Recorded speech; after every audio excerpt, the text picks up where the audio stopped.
Bonjour chers internautes de IGFM et d'ailleurs et bienvenue dans ce journal. Au sommaire, série de noyades ce week-end, les 5 morts de Malika identifiés, Malibu et Guédiawaye portent la liste à 9. En justice, affaire Boy-Djiné, le ministre de la Justice, maître Malick Sall, promet plus de diligence dans le traitement de ce dossier. Et en sport, l'Euro 2020, l'équipe de France fait son entrée en lice ce soir à 19h GMT face à l'Allemagne, à Munich. Voilà pour le sommaire. Dans quelques instants, le développement.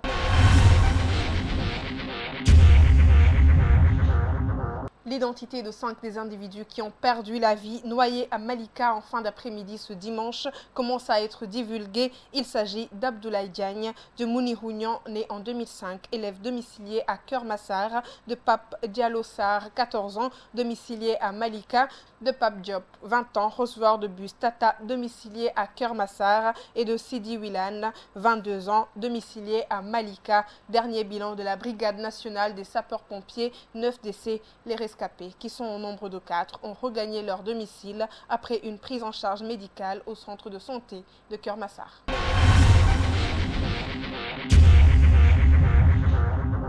Le chef de l'État juge intolérable ce qui s'est passé à la plage de Malika, pourtant interdite à la baignade. Macky Sall présente ses condoléances émues aux familles éplorées et prie pour le repos de l'âme des disparus. Il demande au gouvernement et aux collectivités territoriales de prendre des mesures idoines et urgentes pour une meilleure sécurisation des plages. Le président de la République invite aussi les parents à plus de vigilance en cette période estivale. Il en appelle à la responsabilité de tous. Dans l'actualité judiciaire affaire Boy-Djiné, le ministre de la Justice rassure la famille de l'as de l'évasion.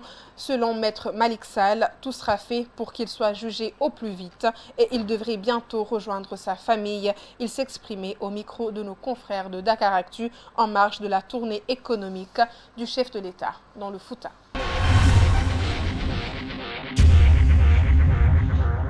En économie, les marchés passés par entente directe ont atteint un niveau inédit dans le premier trimestre de 2021. Les partenariats publics-privés y sont pour beaucoup. Du 1er janvier au 31 mars 2021, la commande publique de l'administration sénégalaise s'est chiffrée à 661,6 milliards de francs CFA, a appris IGFM. Le mode de passation est dominé par les ententes directes qui occupent 474 milliards de francs CFA de marché.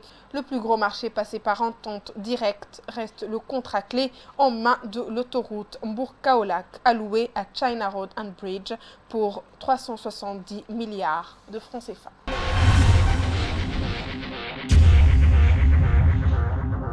En sport, le premier match de l'équipe de France dans cet Euro, ce sera à 19h ce soir, temps universel. C'est le grand jour. 3 ans après avoir soulevé la deuxième Coupe du Monde de son histoire, l'équipe de France va tenter de remporter le 3e Euro après les succès de 1984 et de 2000. Mais la mission des hommes de Didier Deschamps s'annonce difficile car ils attaquent la compétition par du lourd. L'Allemagne, chez elle, qui plus est, à Munich, les champions du monde en titre tenteront de faire tomber ceux de 2014. C'est le premier gros choc de cette compétition.